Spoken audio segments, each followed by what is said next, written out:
Alright guys, so today we're going to be changing the camshaft position sensor on bank 1, which is the passenger side. Bank 2 is the driver's side. We got cylinders 1, 2, 3, 4, 5, 6, 7, 8 going this way. And we're going to be changing the camshaft position sensor on bank 1 because we have code P1519. This here is an M62 motor. This is currently an E39 740I that we're working on. This is also the same motor in the 740i's E38s. So the process will be the same between the two. And here is your camshaft sensor, position sensor. And then the other one here is beneath the air intake. So we're gonna need to take the engine cover off and the air intake to get to it.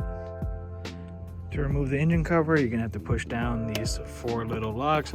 Ours in this case just comes right off.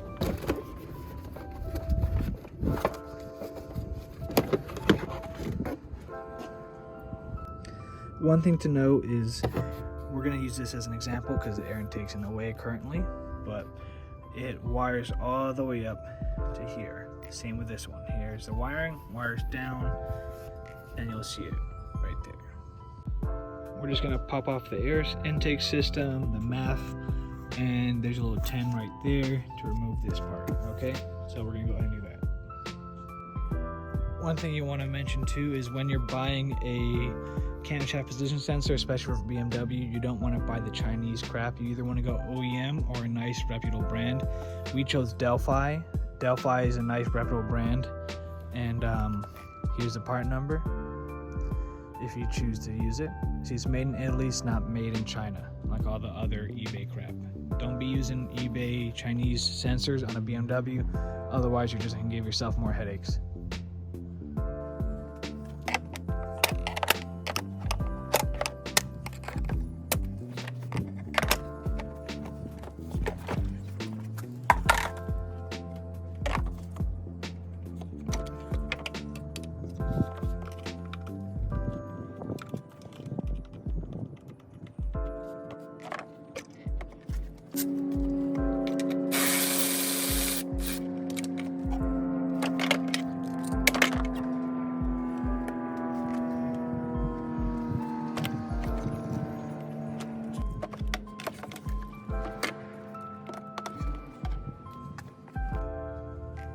So here's our camshaft sensor, bank 1, held in by 10mm. Pull that 10mm out and go ahead and unhook it from there.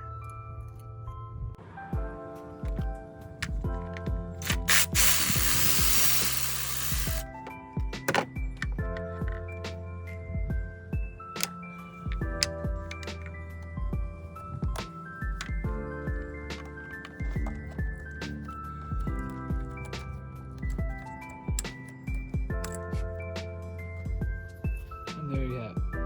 That's the sensor right there. Here's our new sensor. One thing we want to note too is sometimes the new sensors don't come with O-rings. You want to make sure you replace the O-ring or get a new one on whichever one you're using. Also, you want to lube up the O-ring a little, and the way you could do that is by pulling your dipstick, taking a little oil off your dipstick, and wipe it around the ring. And put in the sensor.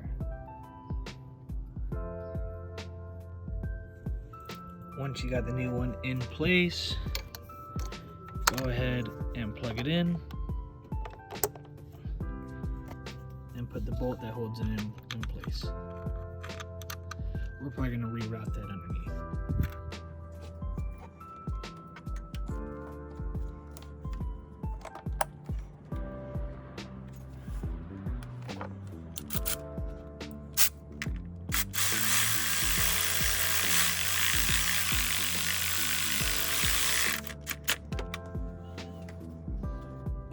Now all you do is just put everything back together.